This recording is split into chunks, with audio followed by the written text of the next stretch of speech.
Welcome back. You're watching The Money Show, and this is the last leg of the show where there are plethora of funds available in the market to invest your hard-earned money. But how do you assess which is the right fund for your portfolio? What are the criteria that one should look at to help you navigate through this maze? We have on board Amol Joshi, founder Plan Rupee Investment Services, and also don't forget to send us your portfolio queries on our WhatsApp number, which is 865-797-4571. You can also email us your queries on themoneyshow@etnow.tv. Hi Amol, good evening. Welcome to the show. And we have Mr. Krishna Kumar N from Tamil Nadu who wants to ask his question to you. Hello, Mr. Krishna Kumar. How are you doing, sir? Good evening, madam. Nice to have the interaction with you. Yeah, I have a query. Yes, sir. Please go on. In small cap mutual funds, like SBI, Axis, Nippon, Right. the portfolio of small cap allocation. And these are all small cap funds. I'm sorry, I was just looking at your funds. So you have SBI small cap, Axis small cap, and Nippon small cap in your portfolio, right? Yeah, not in the portfolio. My query is these funds, their small cap allocation is reduced from 75% to 45% around. Okay. And mid cap is into around 45% recently. Yeah. Usually, the small cap fund allocation will be around 75 to 80%. Whether this is due to that small cap stocks are grown as mid cap recently, or the fund manager has sold the small cap and bought mid cap recently. That is my question. Right. Brilliant question. Thank you so much for sending us your query. And Amol, Mr. Krishna Kumar looks like someone who's very aware of his investment and also tracking the funds, fund manager strategies and the portfolio exposure and composition. Very valid question. What is the answer, Amol? Yeah, I am. Echo Kavita's sentiment. This is not the typical question that we answer on this show. This is a very interesting question. So let me take you through the answer step by step.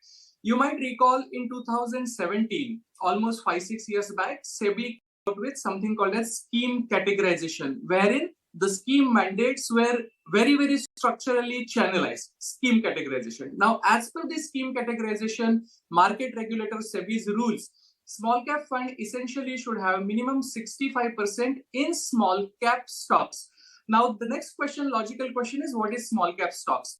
You simply have to arrange all the listed stocks in NSE or in all the exchanges by their market capitalization. As we know by common logic, Reliance is the largest stock by market capitalization, and then you have to go in descending order. Small cap stocks are defined as 251st stock and onwards. All those stocks will be small cap stocks. Now, I understand when you say mid cap exposure has climbed to something like 40%, I'm not sure which definition are you using exactly, but I would like to point you to AMFI's website, Association of Mutual Funds in India.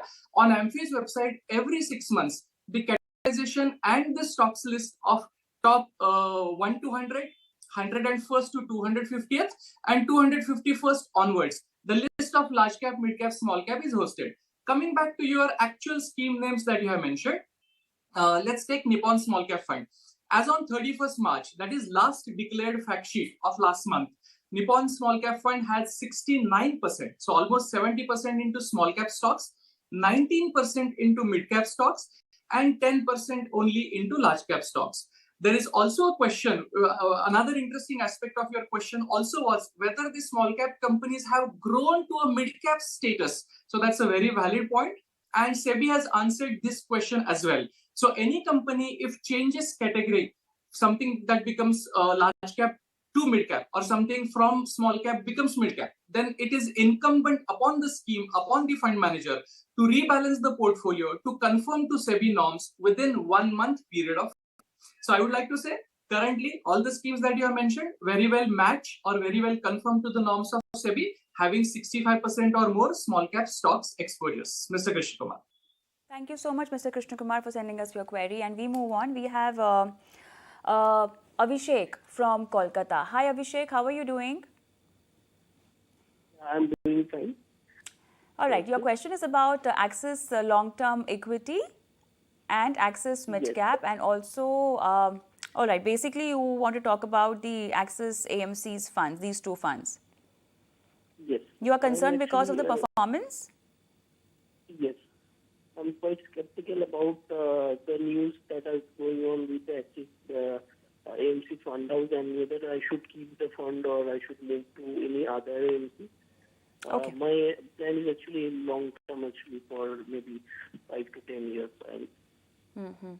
All right, very valid question, and it's very natural for an investor to worry about looking at the news reports. But then, Amol, there are no impact on the mutual funds in terms of fund performance, in terms of fund strategies, in terms of fund managers, and SEBI obviously has a very close eye on this particular matter, and there has been change at the management level also in the AMC. But anything for an investor to worry about in terms of their fund performance, because Abhishek has almost 5 lakh in these funds, and he is looking to hold on to these funds for a 10 years time horizon. Right. So we have to look at this question from two aspects, two angles. One is the kind of news flow that that Abhishek has mentioned. It's been several weeks, if not months. And like Kavita mentioned, there is change of guard taken place at the top level, senior management level also.